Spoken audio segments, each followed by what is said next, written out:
Bismillahirrahmanirrahim.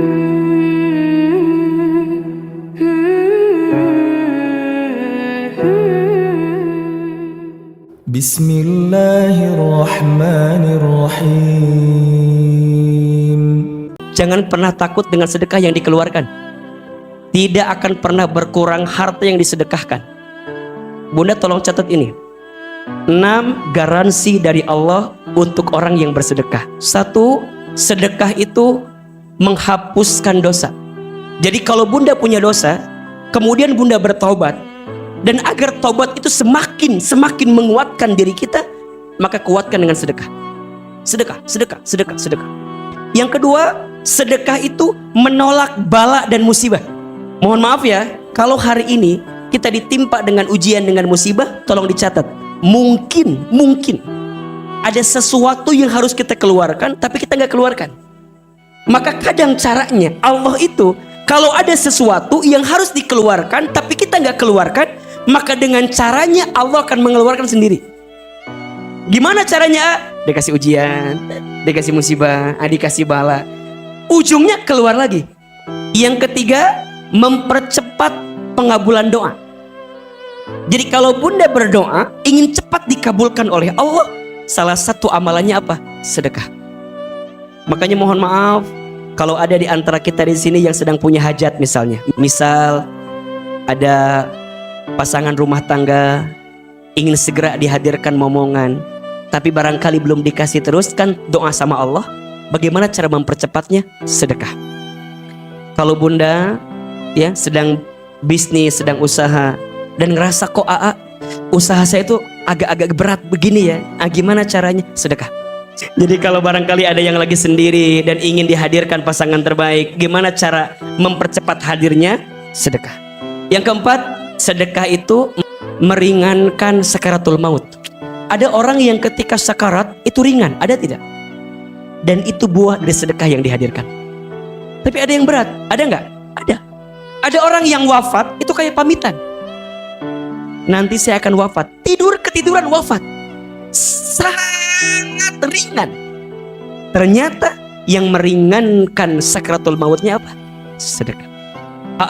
Sedekah harus harta atau tidak? Tidak. Senyum, sedekah. Bunda punya waktu, sedekah dengan waktu. Bunda punya tenaga, sedekah dengan tenaga. Tapi kalau ada harta, sedekah dengan harta, namanya infak. Dan ingat ya Bunda, rumusnya, kalau Bunda keluarkan sedekah 1, yang balik berapa? 10. Jadi Bunda dilipat gandakan. Dan itu harus jadi kebiasaan buat kita. Terutama catat ya, ada kebiasaan infak yang harus Bunda biasakan. Infak subuh atau infak di pagi hari. Sodako subuh di pagi hari. Kenapa Ahilman? Karena infak subuh, sedekah pagi itu mengundang doa dari siapa? Malaikat. Bunda, kalau malaikat yang ngedoa pasti dikabulkan atau tidak? Pasti. Apa malaikat doanya? Masya Allah. Kata Nabi SAW, tidak ada satu hari pun di setiap pagi yang datang kepada seorang hamba kecuali setiap pagi ada 2 malaikat yang menghampiri kita. Jadi ternyata setiap pagi ada malaikat yang menghampiri kita. Apa yang malaikat itu lakukan? Ya Rabb, ternyata 2 malaikat itu berdoa kepada Allah. Apa doanya? Malaikat yang pertama berdoa kepada Allah, Allahumma a'ti munfiqan khalafa.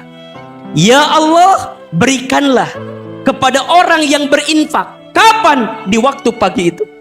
Khalafa, ganti yang lebih baik daripada apa yang dia keluarkan. Jadi langsung digaransi. Lihat, doanya siapa? Malaikat.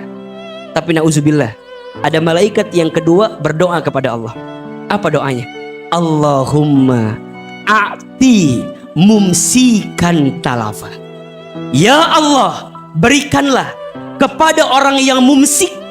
Apa itu mumsik? Siapa itu mumsik? Orang yang pelit, medit, kopet, koret, meregehese, pokoknya pelit, kikir. Apa? Talafa, binasakan dia dengan harta yang dia dapatkan itu. Maka mohon maaf Bunda, jauh-jauhkan dalam diri kita sikap kikir itu. bakhil. Jauh-jauhkan. Kenapa ahilman? Karena yang bakhil itu jauh dari rahmat Allah Subhanahu wa ta'ala. Termasuk bakhil terhadap diri sendiri. Hati-hati. Kata Ibnu Qudamah rahimahullah, di antara puncak tertinggi bakhil siapa?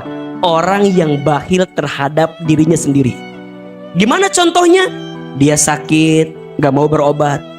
Dia mampu, tapi dia gak keluarkan. Nah, hati-hati.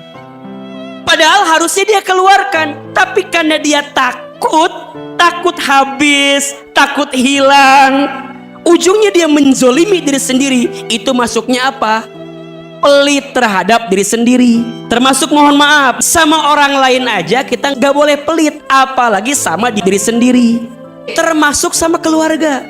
Makanya izin ya, para suami, jangan pelit sama istrimu.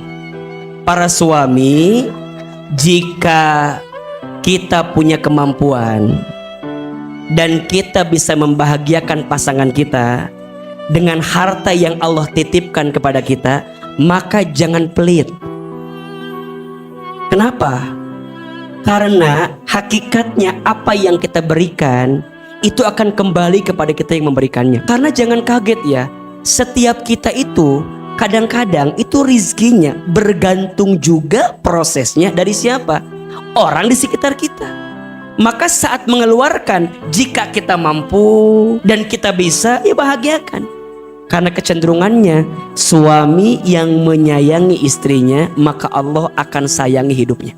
Bahkan mohon maaf ya, sedekah kepada keluarga itu pahalanya lebih besar daripada sedekah kepada apapun. 1 dinar yang kita keluarkan untuk memberi kepada orang miskin, dan 1 dinar yang kita keluarkan untuk kepentingan umum, dengan 1 dinar yang kita berikan untuk keluarga, maka pahalanya lebih besar 1 dinar yang kita berikan untuk keluarga daripada apapun. Ini bukan kata Ahilman, ini jelas sabda Nabi SAW. Maka dari sini ini landasannya, jangan pelit terhadap keluarga. Termasuk, catat, jika suami tidak boleh pelit dengan nafkah yang dihadirkannya, maka istri pun harus belajar menerima apa yang suaminya berikan. Jangan jadi istri yang suka menyelisihi pemberian suami. Sungguh kata Nabi, banyak istri yang menempati api neraka karena apa? Karena sering mengeluh dan kurang berterima kasih kepada suaminya. Suami tidak boleh pelit, tapi istri pun tidak boleh mengeluh dengan apa yang suaminya berikan. Dan ingat, tidak boleh juga seorang istri meminta sesuatu yang di luar batas kemampuan suaminya. Yang kelima, sedekah itu melapangkan alam kubur. Jadi bukan hanya ringan ketika sakaratnya, tapi saat di alam kubur pun diringankan dengan sedekahnya itu. Makanya jangan kaget, di surat Al-Munafiqun ayat 10, ada orang yang telah meninggal minta dihidupkan kembali. Apa permintaannya? Fa'asaddaqa wa akun minas solihin. Allah, seandainya engkau mengakhirkan umurku sebentar saja, engkau mengakhirkan matiku sebentar saja, maka aku akan berjanji fa'asaddaqa wa akun minas solihin. Aku akan apa? Bersedekah dan menjadi orang soleh. Pertanyaannya, kenapa yang mereka minta sedekah? Bukan yang lain. Ternyata jawabannya, yang meringankan hisab kubur dan melapangkan kubur adalah apa? Sedekah. Dan yang keenam, sedekah itu akan memasukkan ahlinya ke dalam surga. Masya Allah. Jadi ternyata bunda sayang, kalau kita yang bersedekah, bukan hanya kita yang ketularan kebaikannya, tapi orang di sekitar kita pun akan ketularan kebaikan. Apa yang paling dirindukan oleh orang tua kita di alam kubur yang telah meninggal apa? Sedekah dari anaknya yang diniatkan untuk orang tuanya. Makanya bunda boleh bersedekah niat buat orang lain, boleh. Maka jangan takut, yuk bismillah. Dan insya Allah sedekah jadi amalan istimewa yang untuk bisa kita hadirkan.